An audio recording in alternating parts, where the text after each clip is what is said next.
अस्सलाम वालेकुम फ्रेंड्स, मैं आयशा उम्मीद करती हूँ आप सब खैरियत से होंगे। तो आज बनने लगी है ये मज़ेदार निहारी, बीफ निहारी बनेगी, जिसकी रेसिपी मैं आपके साथ शेयर करने वाली हूँ। तो चलिए रेसिपी को स्टार्ट करते हैं।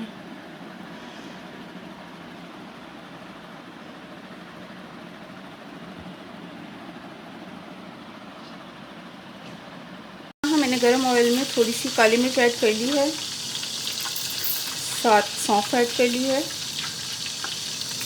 थोड़ी सी सौंफ ऐड करनी है और इन दोनों को थोड़ा सा फ्राई करने के बाद प्याज जाएंगे। तो सौंफ और काली मिर्च को थोड़ा सा फ्राई करने के बाद इसके अंदर जाएंगे प्याज और प्याज़ों को गोल्डन फ्राई कर लेंगे।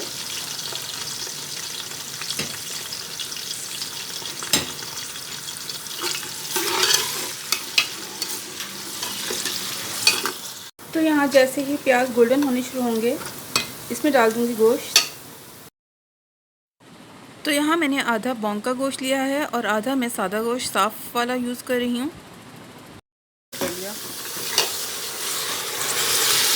अब इसको फ्राई कर लेंगे अच्छी तरह।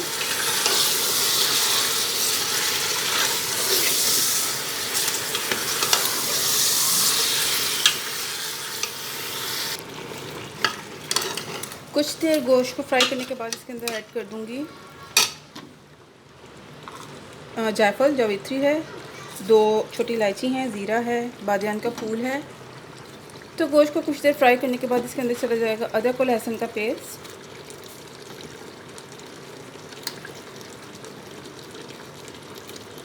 अच्छा खासा जाएगा क्योंकि बड़े का गोश्त है ये।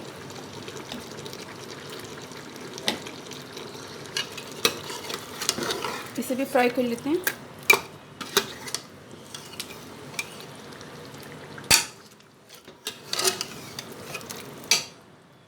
तो अदरक और लहसुन के साथ भी इसको फ्राई करने के बाद अब मैं इसके अंदर मसाले ऐड करूँगी।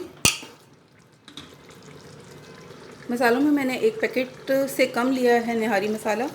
उसके अंदर लाल मिर्च, नमक और थोड़ा सा धनिया पाउडर ऐड किया है। मज़ीद आप अपने टेस्ट के हिसाब से कर सकते हैं। इसको भी थोड़ा सा फ्राई कर देते हैं। मसाला ऑयल छोड़ देगा तो फिर पानी ऐड करेंगे। तो यहाँ देखिए गोश्त ने बड़े अच्छे तरीके से ऑयल रिलीज़ कर दिया है।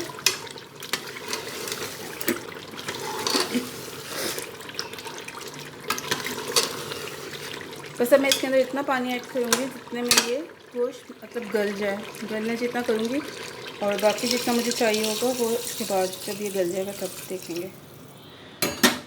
3 गिलास मैंने पानी इसके अंदर ऐड कर दिया है।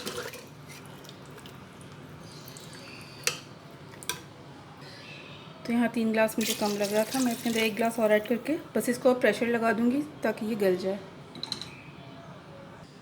तो यहाँ मैंने हाई फ्लेम करके कुकर को प्रेशर लगा दिया है और अब मैं इसको 20 से 25 मिनट के बाद चेक करूँगी। तो गोश्त गलने के लिए रख के आपने बिल्कुल भी फ़ारिग नहीं बैठना है, आपने इन चीज़ों को कट करके रखना है जो कि निहारी के लवाजमात होते हैं। तो 20 से 25 मिनट के बाद मैंने इसको खोल के देखा था, तब तक ये गला नहीं था। एक बार फिर मैंने इसको बंद कर दिया, एक बार फिर अब मैं इसको खोलने लगी हूँ।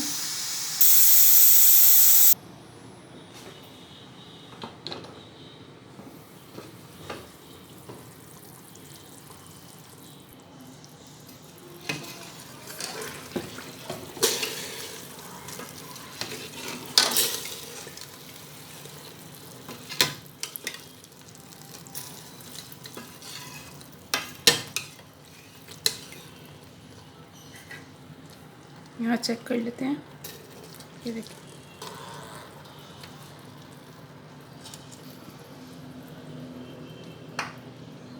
बस काफ़ी गल गया है गोश्त। बस गोश्त को गला लेने के बाद आपने इसके अंदर इतना पानी ऐड कर देना है जितनी आपको ज़रूरत होगी।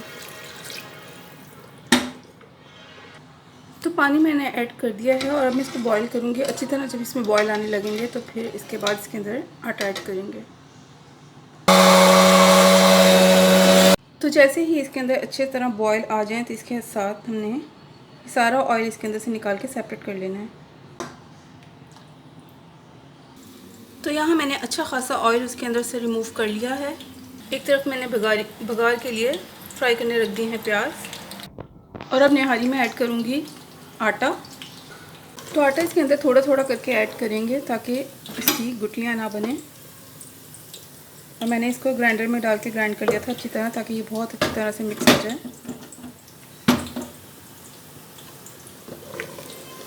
चम्मच चलाते रहना है।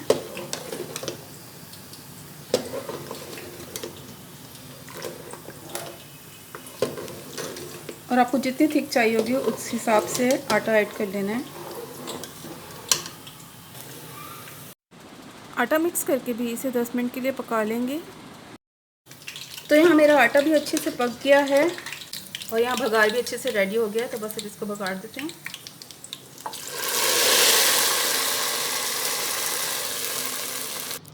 तो यहाँ मेरी निहारी रेडी हो चुकी है। तो अब मैं इसकी फाइनल लुक आप लोगों को शो करा देती हूँ। तो निहारी को सर्व करते हुए उस ऑयल को यूज़ करना है जो हमने निकाल के सेपरेट रखा था। तो अगर आपको मेरी रेसिपी पसंद आए तो वीडियो को लाइक कर दीजिएगा, चैनल को सब्सक्राइब कर दीजिएगा, बेल आइकन प्रेस करना हरगिज़ नहीं भूलिएगा। अच्छे अच्छे सी कमेंट्स भी कर दीजिएगा। Thank you.